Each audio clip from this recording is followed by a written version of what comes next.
If overthinking was an Olympic sport, most of us would have taken home gold medals by now, then overanalyzed why we didn't get platinum. But here's the Stoic truth. You're not anxious because life is hard. You're anxious because your mind is undisciplined.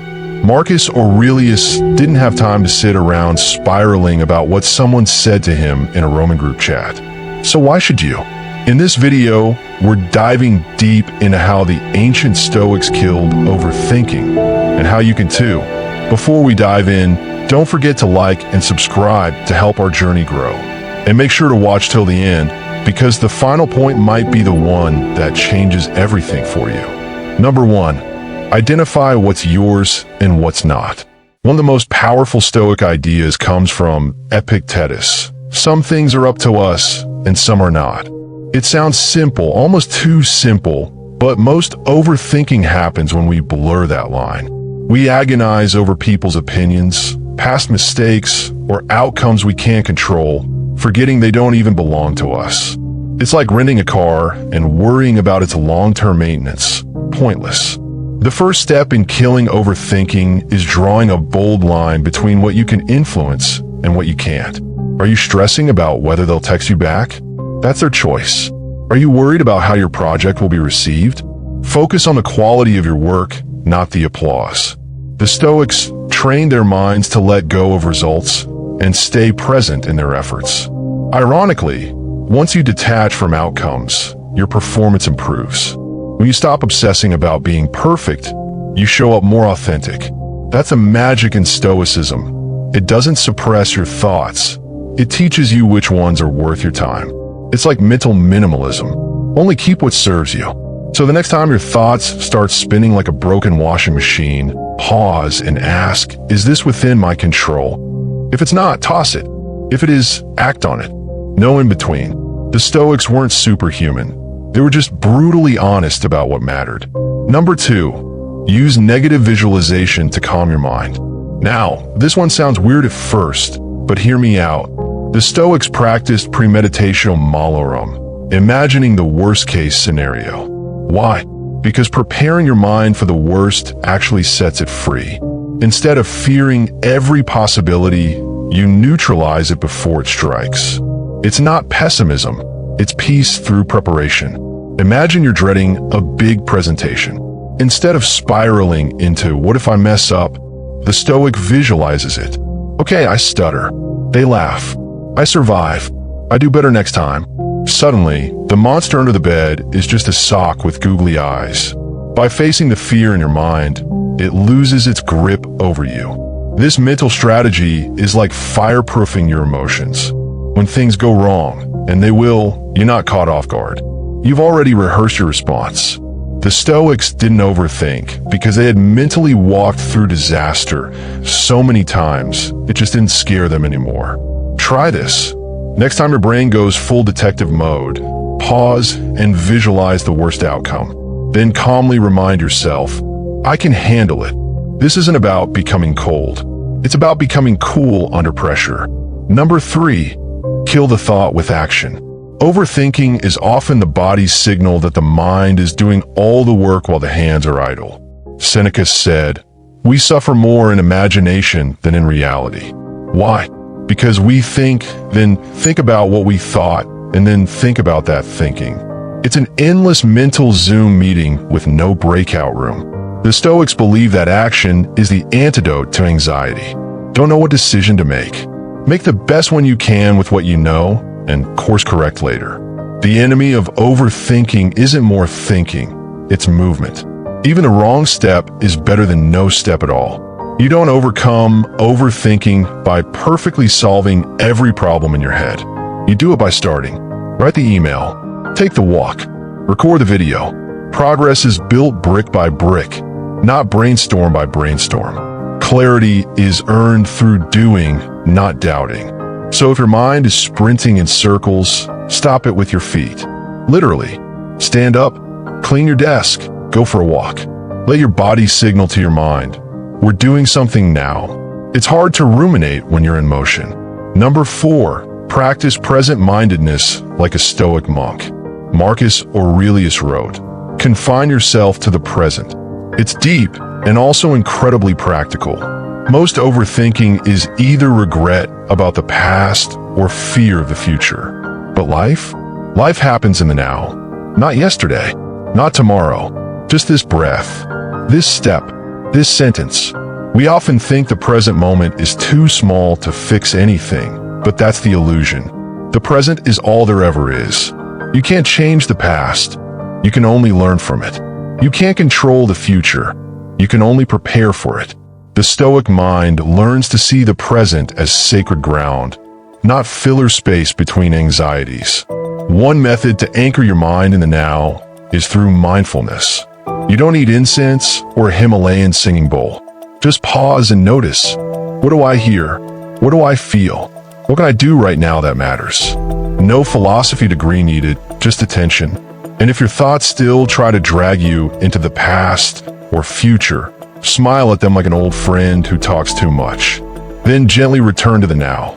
Over time, this becomes a mental reflex. You stop time traveling in your head and start actually living. Number 5, remember, you are not your thoughts. This is the Stoic mic drop. You are not your thoughts. You are the observer behind them. Epictetus reminds us, it's not things that upset us, but our judgments about them. Your brain can toss out all sorts of nonsense, catastrophes, insults, scenarios, but you decide what sticks. The problem is, most of us treat every thought like a guest that must be entertained. No, some thoughts are just junk mail. You don't open junk mail, you delete it. Likewise, not every anxious idea deserves a response. Sometimes your mind is just bored, or tired, or hungry. When you begin to see thoughts as mental weather, coming and going without your control, you gain freedom. You don't have to wrestle every storm. Just wait it out. Stoics didn't resist every emotion. They just refused to be ruled by them. Try this. Next time an overthinking loop starts, say to yourself, this is just a thought. I'm not this thought. And move on. You'll be amazed at how quickly the storm dies when you stop feeding it attention. Number 6, journal your mental noise. Seneca once said, we should every night call ourselves to an account. This wasn't just about morality. It was about mental clarity. Overthinking thrives in chaos, but writing forces you to bring structure to your thoughts. Think of it as emptying your mental trash before it stinks up your whole day.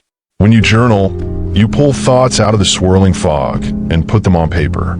You see them clearly. What felt like a life-threatening issue might look like a bad plot twist in a soap opera once it's written down. That's the power of clarity.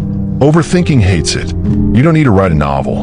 Even 5 minutes a day of honest, unfiltered journaling can help. Dump the noise. No filters, no grammar police. Just write what's spinning in your head. You'll either realize it's nonsense or find a way to handle it. Both are wins.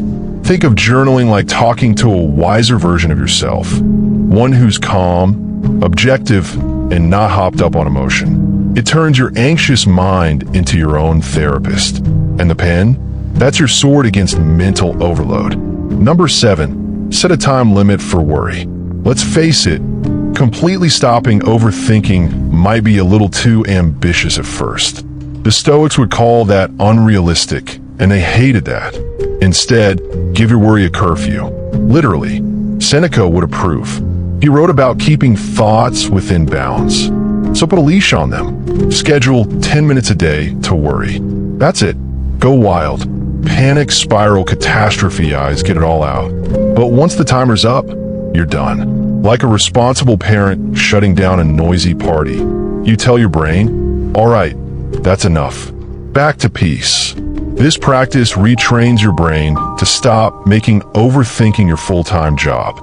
It becomes a short, scheduled meeting with your worries, rather than letting them roam free like untrained puppies chewing on your mental furniture. What's funny is that after a few days, you might find you don't even need the full 10 minutes. The brain adapts, like a toddler that stops crying when it realizes the tantrum isn't getting attention. Your anxious thoughts calm down when you stop giving them VIP access to your entire day. Number 8, embrace Amor, Fati. love your fate. Amor, Fati is one of the Stoics' most powerful ideas. It means love your fate, not tolerate it, not survive it, love it. That includes the uncomfortable, awkward, and even downright painful stuff. Why? Because resistance creates anxiety, but acceptance creates peace. Overthinking is often just resistance in disguise. Why did this happen? Why do they say that? Why now? It's the mind refusing to accept reality. The Stoics flipped that. They said, what if this is good? What if this is part of the plan? When you practice Amor Fati, you train yourself to see everything as useful. Missed opportunity? A lesson. Breakup? Redirection. Failed launch? Better foundation. Nothing gets wasted. Overthinking has no power when you believe everything is working for you, not against you. So next time life throws a curveball, smile and say good. Yes, even if your smile is fake at first. It's not toxic positivity, it's trained resilience. The Stoics didn't sugarcoat life. They just knew that suffering doesn't come from events. It comes from the stories we tell ourselves about them. Number 9, keep your circle Stoic approved. Jim Rohn once said, you are the average of the 5 people you spend the most time with. The Stoics would have agreed, just with fewer networking events. If your inner circle is full of chronic worriers and overanalyzers, guess what you're likely to become? Environment shapes behavior. If everyone around you is overthinking every text message and spinning conspiracy theories about why someone left them on read, it's going to rub off. The Stoics chose their company wisely. They wanted minds that sharpened theirs, not scrambled them. Start curating your mental diet. Hang around calm people. Consume calm content. Follow thinkers who simplify life, not dramatize it. That doesn't mean cutting everyone off, but it does mean being intentional. Protect your peace like it's a priceless asset, because it is. And if you don't have a Stoic-minded circle yet, congratulations. You're in one right now. That's what this channel is for.